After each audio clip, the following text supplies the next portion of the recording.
Hi guys, നമുക്കിപ്പോൾ കുറച്ച് മാങ്ങ കിട്ടിയിട്ടുണ്ട്. നമുക്കിതൊക്കെ ഒരു സിമ്പിൾ അച്ചാർ നമുക്ക് ചെയ്ത് നോക്കാം. നല്ല അടിപൊളി മണം കൊണ്ട് ഇത് നല്ല ഉപ്പും മുളകൊക്കെ കൂട്ടി നന്നായിട്ട് കഴിക്കാം. സൂപ്പർ ടേസ്റ്റ് ആയിരിക്കും. അപ്പോൾ നമുക്ക് ഈ മാങ്ങ എടുത്ത് അച്ചാറിടാം. കാണാം. നമുക്ക് ഈ മാങ്ങ ഫുള്ള് അരിഞ്ഞെടുക്കാം. തൊലി കളയണ്ട, ചെറുതായിട്ട് അരിഞ്ഞാൽ മതി. അതിനുശേഷം പാൻ ചൂടാക്കിയ ശേഷം ഉലുവയും കടുകും നമുക്ക് ജസ്റ്റ് ഒന്ന് ചൂടാക്കിയെടുക്കാം.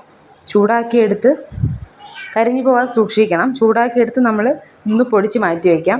അതിനുശേഷം അരിഞ്ഞ മാങ്ങയിൽ നമ്മൾ ആവശ്യത്തിന് മഞ്ഞൾപ്പൊടിയും ആവശ്യത്തിന് മുളക് പൊടിയും, ഞാൻ കാശ്മീരി ചില്ലിയാണ് എടുത്തിട്ടുള്ളത്, സാധാ മുളക് പൊടി എടുത്തിട്ടില്ല. കാശ്മീരി ചില്ലിയാകുമ്പോൾ അധികം എരിവുണ്ടാവില്ല, ബാലൻസ് ആയിരിക്കും. അതുകൊണ്ട് കാശ്മീരി ചില്ലി എടുത്തിട്ടുള്ളൂ.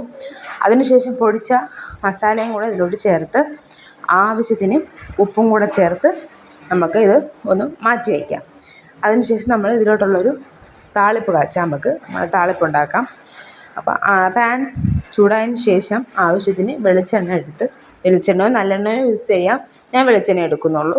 വെളിച്ചെണ്ണ എടുത്ത് അതിലോട്ട് നമുക്ക് വറ്റൽമുളകും കറിവേപ്പിലയും ഇട്ട് കൊടുക്കാം. എൻ്റെ കയ്യിൽ കറിവേപ്പില ഇല്ലാത്തതുകൊണ്ട് ഞാൻ വറ്റൽമുളക് മാത്രമേ ഇട്ടിട്ടുള്ളൂ. വറ്റൽമുളക് ഇട്ട് ഒന്ന് ചൂടായി വറ്റൽമുളക് ഒന്ന് മൂത്ത് വരുമ്പോഴത്തേക്കും നമ്മൾ ഈ മസാല ഇട്ട് വെച്ചിരിക്കുന്ന മാങ്ങയിലോട്ട് നമുക്കിതൊന്ന് ഇട്ട് കൊടുക്കാം. ഈ താളിപ്പ് ഒഴിച്ച് കൊടുക്കാം. അതിനുശേഷം നന്നായിട്ടൊന്ന് മിക്സ് ചെയ്തെടുക്കാം. നന്നായിട്ട് മിക്സ് ചെയ്യണം. വിനാഗിരി ഉള്ളവർക്ക് വിനാഗിരി യൂസ് ചെയ്യാം. കൊച്ചുമക്കളുള്ളിടത്ത് വിനാഗിരി യൂസ് ചെയ്യാതിരിക്കുന്നതാണ് ബെറ്റർ.